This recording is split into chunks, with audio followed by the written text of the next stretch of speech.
London airport waited Major General Georges Vanier, Canadian High Commissioner to the Allied governments, Air Marshal Baldwin, Major General the Honorable P.J. Montague, and Lieutenant S.B. Ralston.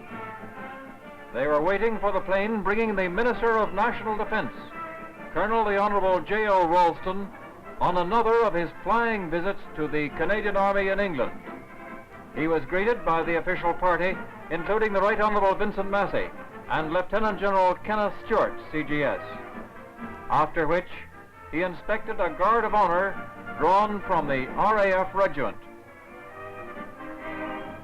Accompanied by Major General C.R.S. Steen, the minister inspected a guard of honor from the Lorne Scots as he began his visit to Canada's armored formations. At the 11th Canadian Infantry Brigade, he was greeted by Brigadier H. Sharp and found 3 units drawn up for his inspection. They were the Perth Regiment, the Cape Breton Highlanders, and the Irish Regiment of Canada. To finish up, he had a typically informal chat with the whole brigade. At 5th Division headquarters, he inspected a guard of honor from the 3rd Reconnaissance Regiment and met officers of the divisional staff. With Brigadier R.O.G. Morton, he saw a great concentration of artillery, including the 8th, the 17th Field Regiments, and the 4th Anti-Tank Regiment, and the 5th Light Anti-Aircraft Regiment, Royal Canadian Artillery. The minister went mobile when he visited the 5th Armoured Brigade and saw some of the punch packed by a Canadian Armoured Division.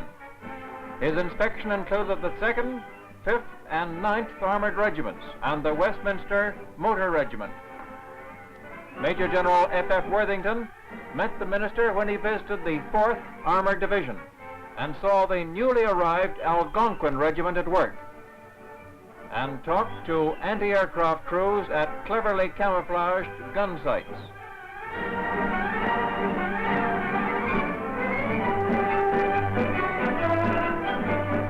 Divisional gunners staged a demonstration shoot, manhandling their guns into position over difficult ground.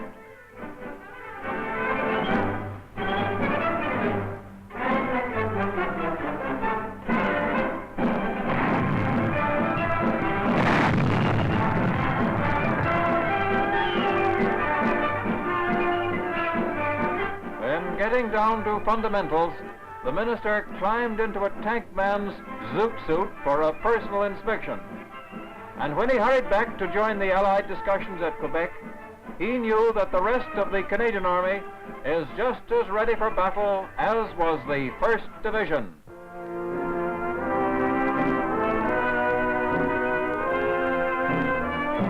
On the left flank, the Americans had taken Marsala and Trapani and were turning along the northern coastal road. On the right, the British were edging towards Catania, looking for a soft spot in the powerful Axis defense line. In the center, the Canadians took a deep breath after capturing Osoro and prepared for their big swing to the east and Mount Etna. But first there was Leonforte, an important road junction in the center of the island. Canadian tanks were brought up in strength and the infantry moved into position.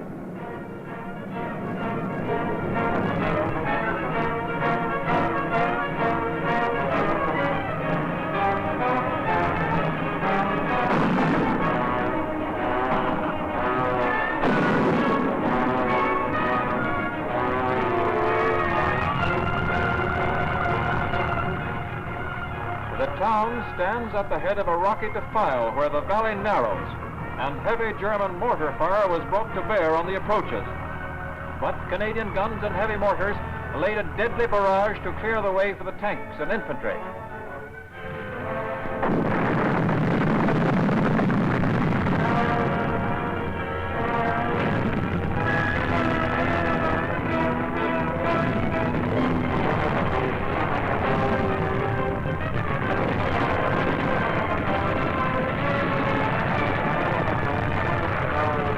Under this heavy pounding, the German defenses crumpled, and Canadian troops stormed into the town.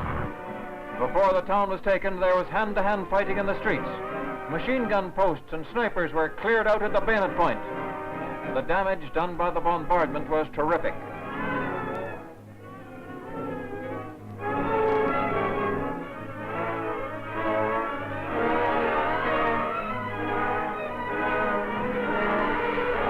After Leonporte, there was work to be done.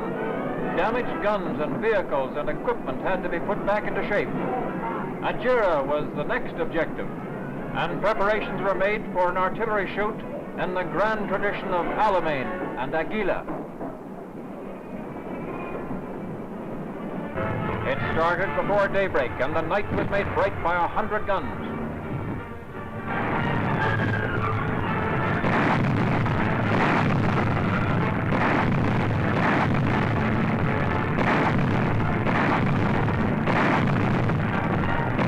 Daylight brought no relief.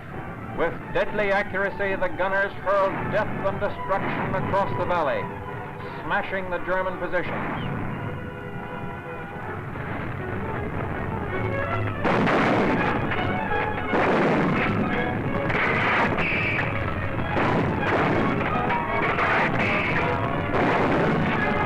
A commanding hilltop made an excellent observation point from which to direct the fire, and also for Sergeant Cameraman Jimmy Campbell to do a little shooting on his own.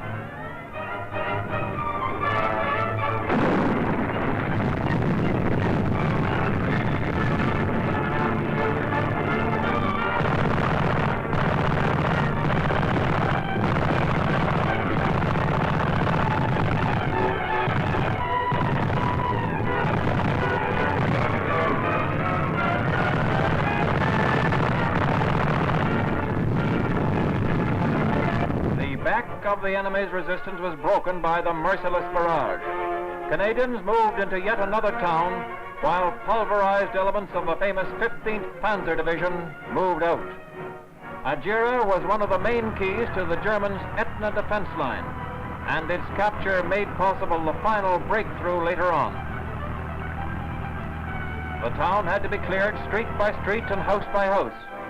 German snipers were at a considerable disadvantage because the Sicilians treated the whole thing as a game and pointed out German positions to the Canadian patrols. Engineers were soon at work clearing up the town so that military traffic could pass through to the front. And after the pounding that Adjura had taken from Canadian guns and RAF bombs, cleaning up was a real job.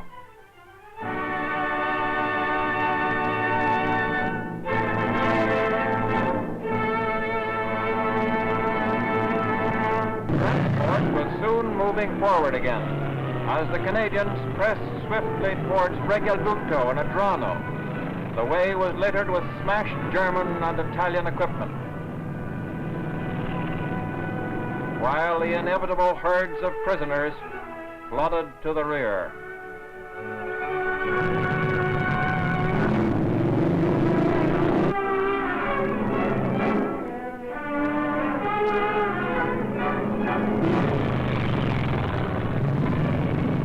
And as the Canadians reached the end of the first chapter in the liberation of Europe, the townsfolk of Adjura heard the pipes of the Seaforths of Canada. For the first time in the present war, the traditional ceremony of retreat was carried out by Canadian troops in an occupied town. And it won't be long until the same mad music of the pipes is heard in many another town in a Europe freed of the Nazi tyranny.